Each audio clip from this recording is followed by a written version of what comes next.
जय सनातन धर्म की। प्रिय सनातनियों, आप सभी का स्वागत है हमारे इस कार्यक्रम में। सनातनियों, बहुत लोग कहते हैं कि झूठ नहीं बोलना चाहिए, झूठ बोलने से पाप लगता है। तो वही कुछ लोगों का तर्क होता है कि अरे, भगवान ने भी तो झूठ बोला, युधिष्ठिर ने भी तो झूठ बोला, अश्वत्थामा मारा गया। तो झूठ बोलने से अगर पाप लगता है तो भगवान ने भी अगर किन्हीं परिस्थितियों में झूठ बोला तो फिर पाप और पुण्य, इसके बीच में हम झूठ को कैसे देखें? तो सनातनियों, आज आपको झूठ के ऊपर सनातन का दृष्टिकोण क्या है, या सनातन इसे किस पैरामीटर पर परखता है, इस बात की गंभीरता को आज आपके सामने मैं जरूर रख रहा हूं। सनातनियों, वास्तविकता यह है कि झूठ एक औषधि है, लेकिन आप इसे लेंगे कैसे? जैसे औषधि होती है, अगर आप उसे बीमारी पर लें तो आपको लाभ होता है, अगर बिना बीमारी के औषधि ले ली जाए तो लाभ की जगह हानि होती है। इस बात को आपको कई दृष्टांत से समझाता हूं। एक मां अपने बच्चे की परवरिश करती है, तो क्या मां अपने बच्चे से झूठ नहीं बोलती? बेटा जल्दी सो जा, नहीं तो शेर आ जाएगा। तो क्या वास्तव में शेर आता है? क्या मां अपने बेटे से झूठ नहीं बोल रही है? तो क्या यह झूठ पाप की श्रेणी में आता है? एक मां अपने बच्चे को कहती है, अच्छा मेरा बेटा कितना बड़ा है? बच्चा कहता है, इतना बड़ा हूं मैं। तो मां क्या यहां झूठ नहीं बोल रही है? भगवान श्री कृष्ण कह रहे हैं, मैया मोरी मैं नहीं माखन खायो, जबकि माखन तो खाया था। तो यहां भगवान श्री कृष्ण क्या झूठ बोल रहे हैं? सनातनियों, झूठ एक औषधि है और इसे लेने का तरीका आपको पता होना चाहिए। जब भगवान श्री कृष्ण को अपना परिचय देना था अपनी माता को, तो वो एक छोटी सी लीला करते हैं, माखन को खाने की लीला करते हैं। और मां जब उन्हें रंगे हाथों पकड़ती है, पूछती है तूने माखन खाया? भगवान कह रहे हैं, नहीं मैया, मैं नहीं माखन खायो। अच्छा नहीं खाया? दिखा अपना मुंह। मुंह खोला, अखंड ब्रह्मांड भगवान श्री कृष्ण के उस बाल रूप के अंदर, उनके मुख के अंदर माता देख रही है। ये स्वयं का परिचय था भगवान श्री कृष्ण का अपनी माता के समक्ष, और उसके लिए उन्होंने झूठ का सहारा लिया। क्या कहा? मैया मोरी मैं नहीं माखन खायो। जैसे मां कहती है, बेटा सो जा, नहीं तो शेर आ जाएगा। जैसे कहा जाता है, अरे नरक में जलोगे, तेल की कढ़ाई में तुम्हें डाला जाएगा। गरुड़ पुराण में आता है, आप सुनते हैं तीये की बैठक के अंदर पंडित जी जब कथा करते हैं, तो किसे डाला जाएगा तेल की कढ़ाई में? भगवान श्री कृष्ण तो कहते हैं, आत्मा अजर अमर है, शरीर नश्वर है, शरीर तो यहीं पर चिता के अंदर राख हो चुका है, फिर तेल की कढ़ाई में किसे डाला जाएगा? नरक में कौन जलेगा? शरीर तो कब्र में पड़ा है, चिता की अग्नि में समाप्त हो चुका है, फिर नरक में आखिर जलेगा कौन? क्या यह झूठ नहीं है? लेकिन ये झूठ आपके बीच में क्यों रखा गया? ताकि आपके भीतर भय पैदा हो और आप पाप करने से बचे।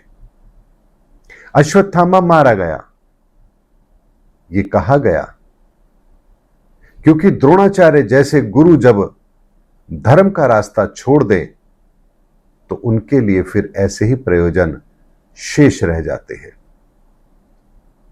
जैसे एक उदाहरण से आपके सामने बात रखता हूं, मान लीजिए कोई महात्मा जी हैं, बैठे हैं पेड़ के नीचे, प्रतिज्ञा की हुई है कि मैं जीवन में कभी झूठ नहीं बोलूंगा।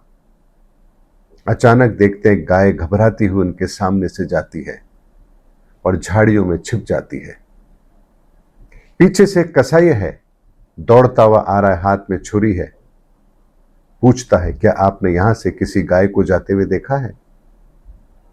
अब महात्मा जी बड़ी दुविधा में है, क्या करें? अगर ये कह दे कि हां देखा है तो गाय मारी जाएगी, और अगर ये कहे नहीं देखा तो उनके प्रतिज्ञा का क्या होगा जो उन्होंने कहा कि मैं कभी झूठ नहीं बोलूंगा। तो यहां वो अपने विवेक का इस्तेमाल करते हैं कि मेरा झूठ किसी की भलाई के लिए है, किसी के जीवन की रक्षा के लिए है, मेरा झूठ मेरे स्वार्थ के लिए नहीं है। और ऐसी जगह पर वो अपनी प्रतिज्ञा भी तोड़ते हैं और कहते हैं कि नहीं, मैंने गाय को नहीं देखा। तो बताइए, क्या इस झूठ के लिए उन्हें दंड दिया जाएगा कि कसाई की रोजी रोटी उन्होंने आज छीन ली? ऐसा नहीं होगा। क्यों नहीं होगा? क्योंकि झूठ भी अपने आप में सच होता है। कैसे होता है? अब इस बात को समझिए। मैं आपसे कहूं एक, इसमें कितने शब्द हैं? तो आप कहेंगे ए और कै, एक, यानी एक में दो अक्षर है और दो में एक ही अक्षर है, दो। तो यहां जो आप कह रहे हैं कि एक में कितने हैं, तो आप कहते हैं दो हैं और दो में एक है। तो अब बताइए सच क्या है और झूठ क्या है? वास्तविकता यह है कि जहां दो है वहां एक ही अक्षर है, और जहां एक है वहां दो अक्षर है। सनातनियों, इस बात की गंभीरता को समझिए कि जब स्वार्थ के लिए झूठ बोला जाए, जब धर्म को क्षति पहुंचाने के लिए झूठ बोला जाए, जब अधर्म का साथ देने के लिए झूठ बोला जाए, तो वो झूठ अक्षम्य अपराध है। लेकिन जो झूठ मानवता के लिए बोला जाए, जो झूठ परमार्थ के लिए बोला जाए, जो झूठ किसी की भलाई के लिए बोला जाए, वो झूठ झूठ नहीं होता। वो झूठ फिर औषधि होता है। वो औषधि किसी को राहत पहुंचाने का काम करती है। जैसे हर कड़वी चीज खराब नहीं होती है, दवा कड़वी होती है, लेकिन जब उस कड़वी दवा को लेते हैं तो आपको आरोग्य प्राप्त होता है। इसीलिए जब 72 हूरों की बात की जाती है, 72 हूरें मिलेंगी, ये झूठ स्वार्थ के लिए है। ये झूठ उन लोगों को बरगलाने के लिए है ताकि उन्हें अपने काम के लिए इस्तेमाल किया जा सके। जबकि वास्तविकता यह है कि ना नर्क कहीं और है, ना स्वर्ग कहीं और है। अगर नर्क कहीं है और स्वर्ग कहीं और है, तो फिर वहां भोगने कौन जाएगा?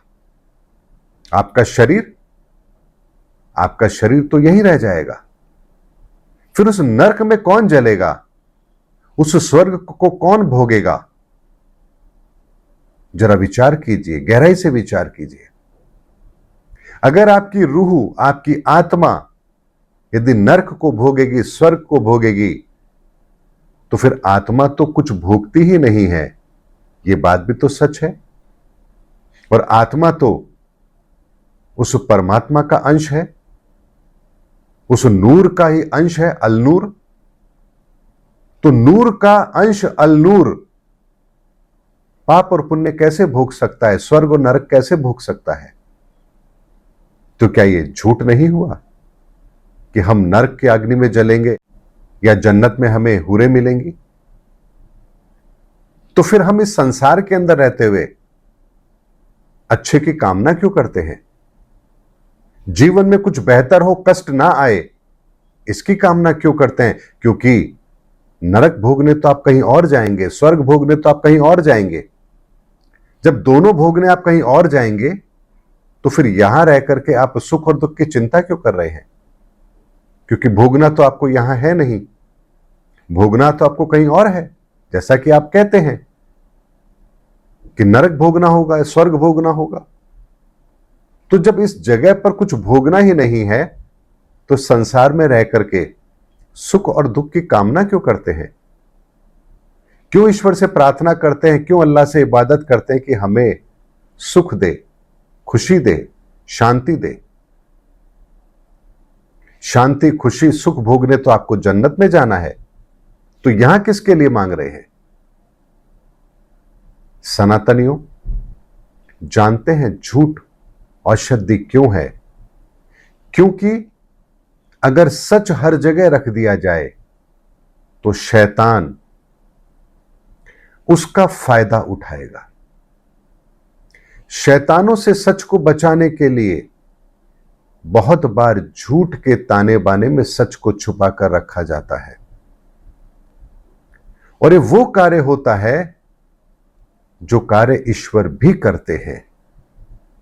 जैसे गणेश जी के बारे में कहा गया, माता पार्वती ने अपने उपटन से एक पुतला बनाया, उसमें जान फूंक दी, भगवान शिव आए और उस बालक की गर्दन काट दी, बाद में हाथी का सर लगाया गया। ये झूठ है, लेकिन ये झूठ भगवान गणपति के उस रहस्य को छिपाने के लिए कहा गया, ताकि कोई ऐसा व्यक्ति उस सच तक ना पहुंच पाए, जिस सच तक पहुंचने के बाद अगर आपकी भावना ठीक नहीं है तो आप इसका बहुत बड़ा दुरुपयोग कर सकते हैं। इसीलिए सनातनियों, एक बात की गंभीरता को समझिए, झूठ एक औषधि है और औषधि का प्रयोग नियम से होता है। इसीलिए जब आप किसी की रक्षा के लिए, सुरक्षा के लिए, मानवता की भलाई के लिए जब आप झूठ, अगर आपको कभी कुछ कहना भी पड़े तो इसमें कोई दोष नहीं है, लेकिन स्वयं के स्वार्थ सिद्धि के लिए, अपने फायदे के लिए, किसी को नुकसान पहुंचाने के लिए, किसी का अपमान करने के लिए यदि आप झूठ कह रहे हैं तो ये अक्षम्य अपराध है। और यही दृष्टिकोण सनातन हमें देता भी है। लेकिन आज ये बात आपके सामने रखने की जरूरत क्यों पड़ रही है, इस बात की गंभीरता को समझिए। सनातनियों, दो शब्द होते हैं, एक होता है संसार और एक होता है दुनिया। ये दुनिया और संसार में क्या फर्क है जानते हैं? ईश्वर ने ये संसार बनाया, संसार सागर बनाया। इस सागर में हम प्रत्येक जीव रहते हैं। इसे संसार क्यों कहा गया? क्योंकि सनातन से बना ये संसार, सनातन में डूबा ये संसार, सनातन के रस से ओतपोत ये संसार, इसीलिए संसार है। लेकिन जब इस संसार में रहते हुए हम मनुष्य एक अलग दुनिया कायम कर लेते हैं, दो नावों पर सवार हो जाते हैं, हमें सुख भी चाहिए, हमें वैभव भी चाहिए और हमें मुक्ति भी चाहिए, हमें पाप भी करना है और हमें अपने जीवन में तरक्की भी करनी है। हम गलत भी करते हैं और अच्छे की कामना भी करते हैं। हम स्वार्थी भी हैं और परमार्थी होने का दिखावा करते हैं। ये जो दोहरी दुनिया हम बना लेते हैं, इसे कहते हैं दुनिया, जहां इंसान दो नाव पर सवार होता है। वो स्वयं पर भी भरोसा करता है और वो ईश्वर पर भी भरोसा होने का दिखावा करता है, जबकि वास्तविकता यह है कि विश्वास तो केवल ईश्वर पर होता है और स्वयं तो कभी कर्ता भाव में होने ही नहीं चाहिए। इसीलिए इस संसार में रहते हुए हम जब अपनी एक दुनिया बना लेते हैं तो उस दुनिया के अंदर फिर हम अपने पैरामीटर अप्लाई करते हैं, ये सही है, ये गलत है। और जब हम ऐसा करते हैं तब एक दुनिया का निर्माण होता है और फिर उस बात के लिए फिर हम दोष किसे देते हैं? ईश्वर को ही देते हैं। दुनिया बनाने वाले, क्या तेरे मन में समाई, काहे को दुनिया बनाई? दुनिया ईश्वर ने नहीं बनाई, भगवान ने नहीं बनाई, दुनिया हमने बनाई। ईश्वर ने तो केवल संसार बनाया और उस संसार के अंदर प्रत्येक जीवों की एक व्यवस्था है। हम भी उस संसार के अंदर आते हैं, हमारी भी एक व्यवस्था है। लेकिन जिस दिन इंसान इस संसार से अपने आप को अलग कर लेता है और अपनी ही बनाई हुई दुनिया के अंदर अपने आप को ले आता है, वहीं से हमारे जीवन के अंदर फिर परेशानियां शुरू होती है। इसीलिए सनातनियों, अपनी इस दुनिया से बाहर निकलिए और ईश्वर के बनाए हुए उस संसार के अंदर प्रवेश कीजिए। वो संसार आपको भव सागर से पार कराने वाला है और ये दुनिया आपको दुविधा में डालने वाली है। तो अगर आपके मन में दुविधाएं हैं, इसका मतलब है कि आप दुनिया में रहते हैं। और अगर आपके भीतर कोई संशय नहीं ईश्वर को लेके, तो समझ लीजिए आप फिर संसार में रहते हैं। और जब संसार में रहेंगे तो झूठ और सच, पाप और पुण्य, स्वर्ग और नरक, हर चीज का बेहतर आकलन कर पाएंगे। और अगर दुनिया में रहते हैं तो फिर जहां आपका मतलब सिद्ध होता है वो सही है, और जहां आपका मतलब सिद्ध नहीं होता है वो गलत है। और इसीलिए हम इस दुनिया को इस स्थिति में पहुंचा चुके हैं जहां अब ये दुनिया ही हमारे लिए एक अभिशाप बन चुकी है। उम्मीद करता हूं सनातनियों, आज की वीडियो में मैंने आपको एक सनातन का वो दृष्टिकोण दिया है जिस दृष्टिकोण को आपको अपनाना ही होगा, अन्यथा आप सच और झूठ, पाप और पुण्य, स्वर्ग और नरक, इन सब के बीच में उलझे रहेंगे और एक अपनी दुनिया बना करके बैठ जाएंगे, जिस दुनिया से आपकी दुविधा कभी दूर होगी ही नहीं। मिलेंगे अगले वीडियो के अंदर, तब तक के लिए आप सभी को जय सनातन धर्म की, जय धर्मयुग की, जय सनातन विश्व।